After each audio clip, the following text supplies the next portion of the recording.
সুপ্রিয় শিক্ষার্থী, কেমন আছো তোমরা? আশা করি নিশ্চয়ই ভালো আছো। আমিও তোমাদের দয়ায় ভালোই আছি। এই করোনাকালীন সময়ে আমরা হবিগঞ্জ ল কলেজের পক্ষ থেকে অনলাইন ভিত্তিক ক্লাস শুরুর সিদ্ধান্ত নিয়েছি। আশা করি তোমরা আমাদের এই ক্লাসগুলো শুনে উপকৃত হবে। ইতিপূর্বেও আমি একটি ক্লাস নিয়েছি,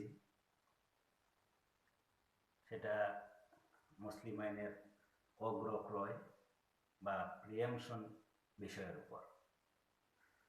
আজকে আবার হাজির হলাম তোমাদের মুসলিম আইনের উপর আরেকটি বিষয় নিয়ে, যেটি হচ্ছে মহারণা। এই মহারণা বিষয়টি তোমরা সকলেই কম বেশি অবগত আছো।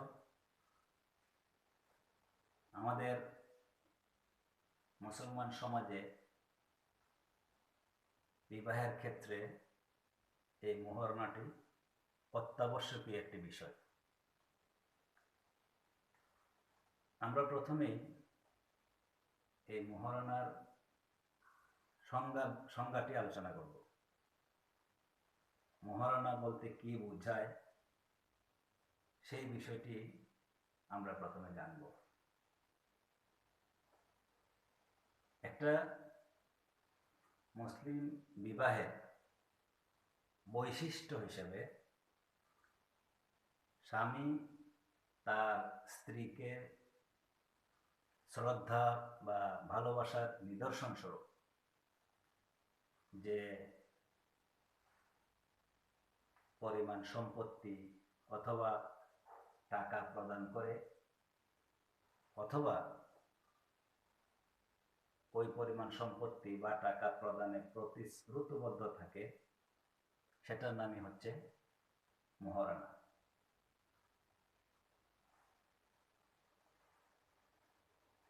যে ক্ষেত্রে প্রকাশ্যভাবে কোনো মহারণা ধার্য করা হয় নাই, সেক্ষেত্রেও বিবাহের একটি অত্যাবশ্যকীয় ফলস্বরূপ আইন সেই স্ত্রীকে মহারণার অধিকার অর্পণ করে। মানে বিষয়টা হলো এমন যে প্রকাশ্যভাবেও যদি কোনো বিবাহের মহারণা ধার্য করা না থাকে, তাহলেও আইন সেক্ষেত্রে স্ত্রীকে মহারণার অধিকারটা অর্পণ করে। এমনকি বিবাহের পূর্বে বা বিবাহের সময় স্বামী স্ত্রীর মধ্যে এরূপ যদি কোনো চুক্তিও হয় যে তাদের বিবাহে কোনোরূপ মহারণা থাকবে না, অথবা স্ত্রী তার স্বামীর কাছে কোনো মহারণা দাবি করবে না, সেক্ষেত্রেও স্ত্রী তার স্বামীর কাছ থেকে উপযুক্ত মহারণা লাভ করবে। অর্থাৎ স্বামী কোনো অবস্থাতেই স্ত্রীর নিকট মহারণা পরিশোধের দায় হতে অব্যাহতি পাবে না। এটার অর্থ হলো যে স্বামীকে অবশ্যই স্ত্রীর পাওনা হিসেবে মহারণাটা দিতে হবে। এই মহারণাটা হচ্ছে জামানতবিহীন একটা ঋণের মতো। এই জন্যই বলা হয় বিবাহ হইলে তাহাতে মহারণা থাকিবে। যেখানে বিবাহ সেখানেই মহারণা। তাহলে বিবাহের মহারণার সংজ্ঞাটা বোঝা গেল। মহারণার সংজ্ঞাটা হচ্ছে এরকম যে একটা বিবাহের বৈশিষ্ট্য হিসাবে স্বামী তার স্ত্রীকে শ্রদ্ধা বা ভালোবাসার নিদর্শন হিসেবে যে পরিমাণ সম্পত্তি অথবা টাকা প্রদান করে অথবা প্রদানে প্রতিশ্রুতিবদ্ধ হয়, ইহাকে দেনমোহর বলা হয়। এবার আমরা আসি দেনমোহরের পরিমাণটা কি হবে। আমরা একটা মুসলিম বৈধ বিবাহের ক্ষেত্রে মোহরানার পরিমাণ কি হবে সেই বিষয়ে একটু আলোচনা করি।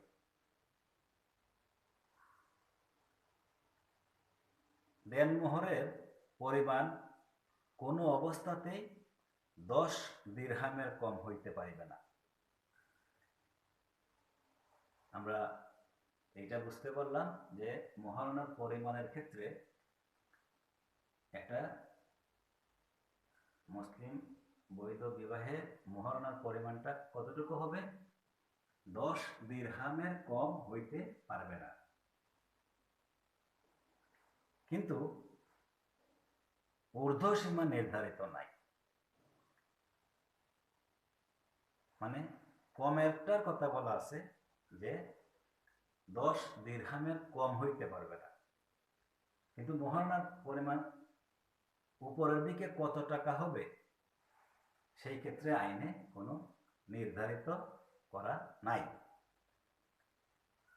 এমনকি এই পরিমাণ যদি স্বামীর ক্ষমতার বাইরে হয় এবং দেনমোহর পরিশোধ করতে যাইয়া যদি স্বামীর সম্পত্তি পুরোটাই শেষ হয়ে যায় এবং নিজের ভরণ পোষণের জন্য কিংবা ওয়ারিসদের জন্য কিছুই অবশিষ্ট না থাকে, তাহলেও যে কোনো পরিমাণ মোহরানা নির্ধারণে কোনো আইনগত বাধা নাই।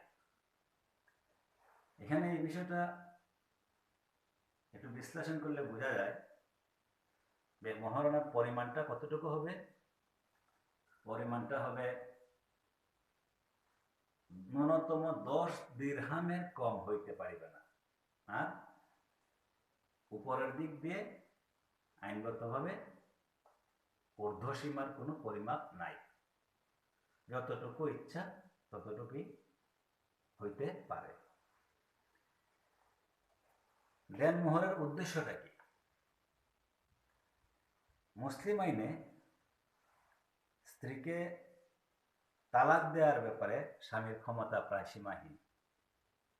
আমাদের যে মুসলিম আইন আছে সেই আইনে ডিভোর্সের যে বিষয়টা, সেই ডিভোর্সের বিষয়ে স্বামী তার স্ত্রীকে যে তালাক দেওয়ার যে ক্ষমতা সেটা প্রায় সীমাহীন। পুরুষের অনেক ক্ষমতা তার স্ত্রীকে তালাক দেওয়ার।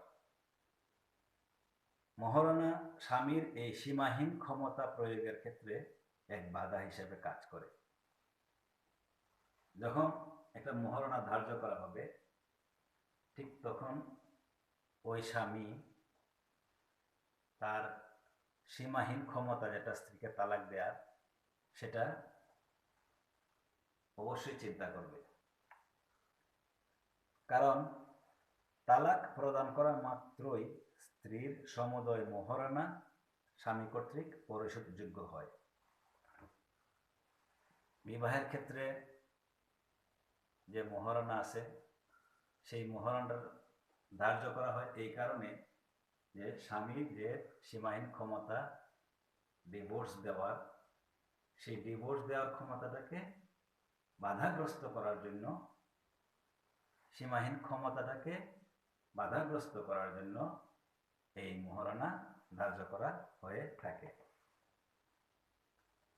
এই বিষয়টি অবগত থাকলে স্ত্রীকে তালাক প্রদান করার পূর্বে স্বামী ভালোভাবে চিন্তা ভাবনা করে সিদ্ধান্ত নিবে।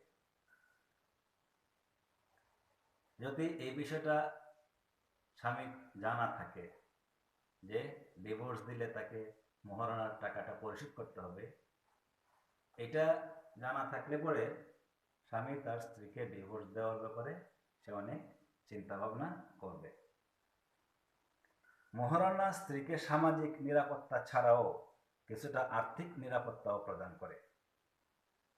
বিবাহ বিচ্ছেদের পরে এই মোহরানা একজন মহিলাকে আর্থিক দুর্গতি থেকে সামান্য হলেও কিংবা সাময়িকভাবে হলেও রক্ষা করে। এই মহারণা উদ্দেশ্যটা আমরা বুঝলাম যে একটা বিবাহে যে মহারণা ধার্য করা হয় থাকে কি উদ্দেশ্যে ধার্য করা হয় থাকে। আমাদের মুসলিম আইনে স্বামীর ডিভোর্স দেওয়ার ক্ষমতা প্রায় সীমাহীন। স্বামী যে কোনো কারণে তার স্ত্রীকে ডিভোর্স দিতে পারে। এই সীমাহীন ক্ষমতাটাকে বাধাগ্রস্ত করার জন্যই মহারণা ধার্য করা হয়ে থাকে। আর এই যে মহারণাটা ডিভোর্স হওয়ার সঙ্গে সঙ্গেই স্ত্রীর প্রাপ্য হয়, এবং স্বামীর যদি এটা জানা থাকে যে ডিভোর্স দেওয়ার পরে তাকে মহারণার সাকুল্য টাকা পরিশোধ করতে হবে, তাহলে সে অবশ্যই ভালোভাবে চিন্তা ভাবনা করেই সেই সীমাহীন ক্ষমতাটা প্রয়োগ করবে। এবার আসি আমরা মহারণার প্রকারভেদ। মহারণা কত প্রকার? মুসলিম আইনে দেনমোহর সাধারণত দুই প্রকার হইতে পারে। একটা হচ্ছে নির্ধারিত দেনমোহর, আর একটা হচ্ছে উপযুক্ত দেনমোহর। তাহলে মুসলিম আইনে মহারণা কত প্রকার?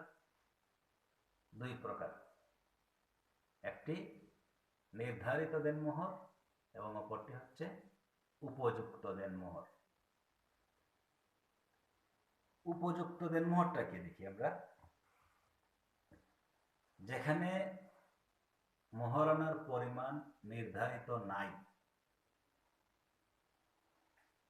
এমনকি স্ত্রী কোনো দেনমোহর দাবি করবে না বলে সুস্পষ্ট শর্ত থাকলেও আইন অনুযায়ী স্ত্রী যে মহারণা পেয়ে থাকে তাহাই উপযুক্ত দেনমোহর। অর্থাৎ মহারণার পরিমাণটা যেখানে নির্ধারণ করা হয় নাই, সেই ক্ষেত্রে স্ত্রী কোনো দেনমোহর দাবি করবে না বলে সুস্পষ্ট শর্ত থাকলেও আইন অনুযায়ী স্ত্রী যে মহারণা পেয়ে থাকে সেটাই উপযুক্ত দেনমোহর। এই উপযুক্ত দেনমোহরটা কিভাবে নির্ধারণ করা হয়? সেটা স্ত্রীর পিতার সামাজিক ও আর্থিক মর্যাদা, স্বীয় শিক্ষা, গুণাবলী, সৌন্দর্য, স্ত্রীর বোন, ফুপু সহ অন্যান্য মহিলা আত্মীয়ার মহারণার পরিমাণ এবং স্বামীর সামাজিক ও আর্থিক মর্যাদা ইত্যাদি গুরুত্বের সহিত বিবেচনা করে উপযুক্ত দেনমোহর নির্ধারণ করা হয়।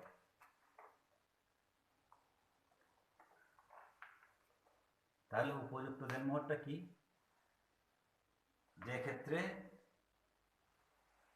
বিবাহের মহারণা নির্ধারণ করা হয় নাই, এমনকি স্ত্রী যদি সুস্পষ্টভাবে বলেও দেয় যে আমার কোনো মহারণার প্রয়োজন নাই, সেই ক্ষেত্রে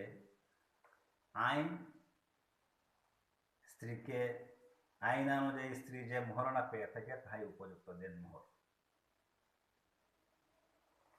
অর্থাৎ স্ত্রী যদি দাবিও না করে যে আমার কোনো মহারণার প্রয়োজন নাই, সেই ক্ষেত্রেও আইন অনুযায়ী স্ত্রী যে মহারণা পেয়ে থাকে সেটাই হচ্ছে উপযুক্ত দেনমোহর।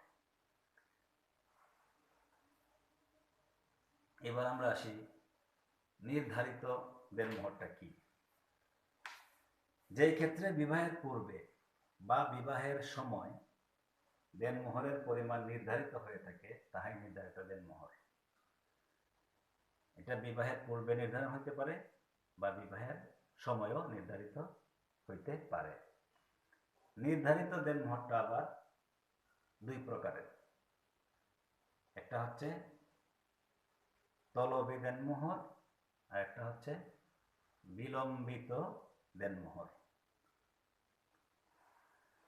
তলবি দেনমোহরটা কি? তলবি দেনমোহর হচ্ছে স্ত্রী দাবি করা মাত্রই স্বামী তা পরিশোধ করতে বাধ্য। এই দেনমোহর না পাওয়া পর্যন্ত স্ত্রী স্বামীর সাথে যৌন সহবাস করতে অস্বীকার করতে পারে। স্ত্রীর এই অস্বীকৃতি সত্ত্বেও স্বামী তাকে ভরণ পোষণ দিতে বাধ্য। স্ত্রীর দাবি এবং স্বামী কর্তৃক তলবি মোহরানা পরিশোধ করতে অস্বীকার করার তারিখ হইতে পরবর্তী 3 বৎসর সময়সীমার মধ্যে এই মোহরানা আদায়ের জন্য স্ত্রী পারিবারিক আদালতে মাত্র 25 টাকা কোর্ট ফি প্রদান করে মোকদ্দমা করতে পারে। তাহলে তলবি দেনমোহরটা কি? তলবি দেনমোহর হচ্ছে স্ত্রী দাবি করা মাত্রই স্বামী সেটা পরিশোধ করতে বাধ্য।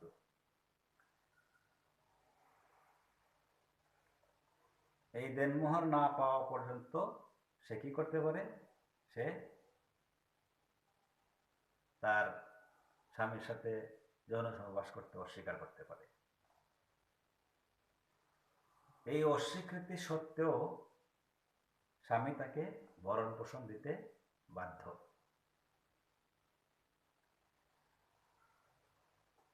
আচ্ছা, এবার আসি আমরা বিলম্বে প্রদেয় যে মোহরানা বা বিলম্বিত মোহরানা যেটা, সেটা কি? বিলম্বিত দেনমোহর তালাক কিংবা স্বামীর মৃত্যুর কারণে বিবাহ বিচ্ছেদ হইলেই পরিশোধযোগ্য হয়। স্বামীর তালাক কিংবা মৃত্যুর কারণে যদি বিবাহ বিচ্ছেদ হয় তাহলেই সেটা পরিশোধ করতে হয়। বিবাহ বিচ্ছেদের পরবর্তী 3 বছরের মধ্যেই তলবি মোহরানা আদায়ের জন্য স্বামীর বা তার মৃত্যুর পর তার ওয়ারিসদের বিরুদ্ধে মোকদ্দমা করতে হয়। তাহলে আমরা মোহরানার প্রকারভেদটা জানলাম। মোহরানা সাধারণত 2 প্রকার, একটা হচ্ছে নির্ধারিত দেনমোহর, একটা হচ্ছে উপযুক্ত দেনমোহর। নির্ধারিত দেনমোহরটা আবার 2 প্রকার, সেটা হচ্ছে তলবি মোহরানা একটা, একটা হচ্ছে বিলম্বিত মোহরানা। এখন আসি, আমাদের সমাজে অনেক সময় দেখা যায় স্ত্রী তার দেনমোহর মওকুফ করে দেয়, আবার অনেক সময় অনেক হাজবেন্ড তার ওয়াইফের যে মোহরানাটা আছে সেটা মওকুফের জন্য বিভিন্ন ধরনের ছল চাতুরিরও আশ্রয় নেয়। এবার আমরা যদি দেখি স্ত্রী কর্তৃক দেনমোহর মওকুফের বিষয়টা, একজন প্রাপ্তবয়স্ক ও সুস্থ মস্তিষ্ক সম্পন্ন মহিলা মুক্ত মনে, স্বেচ্ছায়, সজ্ঞানে, বিনা প্ররোচনায় তার মোহরানার অংশ বিশেষ বা সম্পূর্ণটাই স্বামী বা তার ওয়ারিসদের অনুকূলে মওকুফ করে দিতে পারে। একজন স্ত্রী চাইলে তার সাকুল্য বা অংশ বিশেষ মোহরানা মওকুফ করে দিতে পারে, তবে তাহাকে ভয়ভীতি প্রদর্শন করে কিংবা অন্যায়ভাবে প্ররোচিত করে মোহরানা মওকুফ করে লওয়া হলে তা আইনত গ্রহণযোগ্য হবে না। এখন যদি দেখা যায় তাকে যদি ভয়ভীতি প্রদর্শন করে, স্ত্রীকে যদি ভয়ভীতি প্রদর্শন করে বা অন্যায়ভাবে জোরপূর্বকভাবে মোহরানা মওকুফ করে নেয়, তাহলে সেটা আইনত গ্রহণযোগ্য হবে না। এই মওকুফের ব্যাপারে আরেকটি বিষয় হচ্ছে যে সেটা অবশ্যই লিখিত হতে হবে। স্ত্রী তার আত্মীয় স্বজনের সম্মতি না নিয়ে মোহরানা মওকুফ করিতে পারিবে না, এইরূপ কোনো শর্ত কাবিননামায় উল্লেখিত থাকিলে তাহা বৈধ। তাহলে আইন কি বলছে? যে মোহরানা মওকুফের ব্যাপারে স্ত্রী কর্তৃক দেনমোহর মওকুফ করা যেতে পারে, স্ত্রী যদি স্বেচ্ছায়, সজ্ঞানে, সুস্থ মস্তিষ্কে মোহরানা মওকুফ করে দেয়, সেটা বৈধ হবে। তবে স্ত্রীকে ভয়ভীতি প্রদর্শন করে অন্যায়ভাবে জোরপূর্বকভাবে যদি মওকুফ করে দেওয়া হয়, সেটা আবার আইনত গ্রহণযোগ্য হবে না। দেনমোহরের দাবি, ওয়ারিশদের দায়িত্ব ও স্বামীর সম্পত্তির দখল। এখানে তিনটা বিষয় আসছে। দেনমোহরের দাবিটা কিভাবে হবে, ওয়ারিশদের দায়িত্ব কি, এবং স্বামীর সম্পত্তির দখল বিষয়ে একটু আলোচনা করি। দেনমোহর আমরা আগেই বলছি, এটা জামানতবিহীন ঋণ বিশেষ। ইহা স্বামীর সম্পত্তিতে কোনো দায় সৃষ্টি করে না। মৃত ব্যক্তির অন্যান্য পাওনাদারের ন্যায় স্ত্রীও মৃত স্বামীর ত্যায্য সম্পত্তি হইতে মোহরানা আদায় করতে পারে। এখানে দেখা গেল স্বামী স্ত্রীর মধ্যে যে মোহরানা ধার্য হয়, সেই মোহরানা ধার্য হওয়ার পরে দেখা গেল স্বামী মারা গেল, তাহলে স্ত্রী তার মোহরানা কিভাবে আদায় করবে? স্ত্রী অন্যান্য পাওনাদারের ন্যায় তার মোহরানার পাওনাটাও আদায় করতে পারে। কিভাবে করবে? মৃত ব্যক্তির অন্যান্য পাওনাদারের ন্যায় স্ত্রীও মৃত স্বামীর ত্যায্য সম্পত্তি হইতে মোহরানা আদায় করতে পারে। অন্যান্য দেনার ন্যায় মোহরানা পরিশোধের দায় ও স্বামীর মৃত্যুর পর তার ওয়ারিশদের উপর বর্তায়, কিন্তু এই জন্য তাহারা ব্যক্তিগতভাবে দায়ী থাকবে না, শুধু সম্পত্তিতে তাহাদের অংশের অনুপাতে তাহারা দায়িত্ব বহন করবে। তবে স্ত্রী তাহার দেনমোহর আদায়ের ব্যাপারে অন্যান্য পাওনাদারের তুলনায় একটি বিশেষ সুবিধা ভোগ করে থাকে। স্ত্রী যদি কোনো শক্তি প্রয়োগ না করিয়া সম্পূর্ণ আইনসঙ্গত উপায়ে স্বামীর সম্পত্তির দখল লাভ করে থাকে, তাহলে দেনমোহরের সমুদয় আদায় না হওয়া পর্যন্ত সে তার দখল বজায় রাখতে পারে। এখানে স্ত্রীর দেনমোহরের টাকা আদায়ের ব্যাপারে স্বামী যদি মারা যান, তাহলে তার স্ত্রীর দেনমোহর আদায়ের ব্যাপারে একটা পদ্ধতির কথা বলা হয়েছে। আইনসঙ্গত উপায়ে স্ত্রী যদি স্বামীর সম্পত্তিতে দখল রাখতে পারেন, সেই দখল লাভের মাধ্যমে স্ত্রী তার স্বামীর সম্পত্তি হতে মোহরানার টাকা আদায় করতে পারেন। এখানে স্বামীর সম্পত্তির দখলটার কথা বলা হয়েছে। স্ত্রী যেন অবশ্যই আইনসঙ্গত উপায়ে দখলটা করে। বেআইনিভাবে দখল করলে সেটা আবার আইন স্বীকৃতি দেয় নাই। আইন কি বলছে? যে স্ত্রী যদি আইনসঙ্গত উপায়ে স্বামীর সম্পত্তির দখল বজায় রেখে মোহরানার টাকা আদায় করতে চায়, তাহলে সেই ক্ষেত্রে আইন তাকে পারমিট করে বা অ্যালাউ করে। আচ্ছা,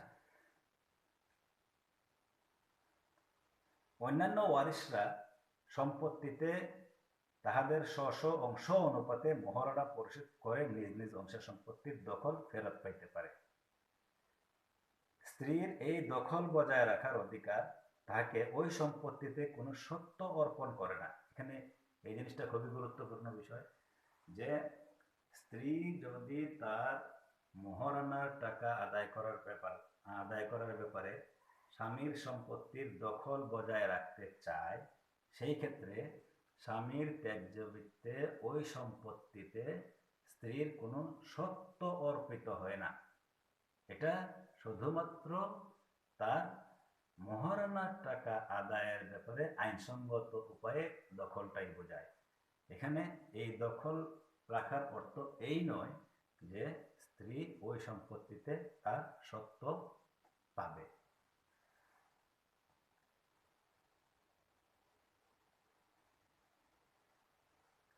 স্ত্রী তার মোহরানার টাকা আদায়ের ব্যাপারে যতদিনই তার স্বামীর সম্পত্তিটি দখলে রাখবে, ওই সম্পত্তিটি দখলে থাকা অবস্থায় সেইটা বিক্রি করতে পারবে না, সেইটা ইজারা দিতে পারবে না, সেইটা বন্ধক দিতে পারবে না, সেইটা দীর্ঘমেয়াদী ইজারা মিলে হস্তান্তর করতেও পারবে না। স্ত্রী যতদিন সম্পত্তির দখলে থাকবে ততদিন সংশ্লিষ্ট সম্পত্তির যাবতীয় আয় ব্যয়ের হিসাব অন্যান্য ওয়ারিশদের নিকট দিতে বাধ্য থাকবে। অর্থাৎ মহারণার টাকা আদায়ের লক্ষ্যে স্ত্রী যতদিন তার স্বামীর সম্পত্তির দখল বজায় রাখবেন ততদিন পর্যন্ত এই সম্পত্তির আয় ব্যয়ের হিসাব অন্যান্য ওয়ারিশদের নিকট দিতে বাধ্য থাকবে। স্ত্রী যদি তার মৃত স্বামীর সম্পত্তি হতে অন্যায়ভাবে বেদখল হয় তাহলে পুনর্দখলের জন্য স্থাবর সম্পত্তির ক্ষেত্রে 6 মাসের মধ্যে এবং অস্থাবর সম্পত্তির ক্ষেত্রে 3 বছরের মধ্যে দেওয়ানি আদালতে মোকদ্দমা রুজু করতে পারে। তাহলে আমরা কি জানলাম আজকে?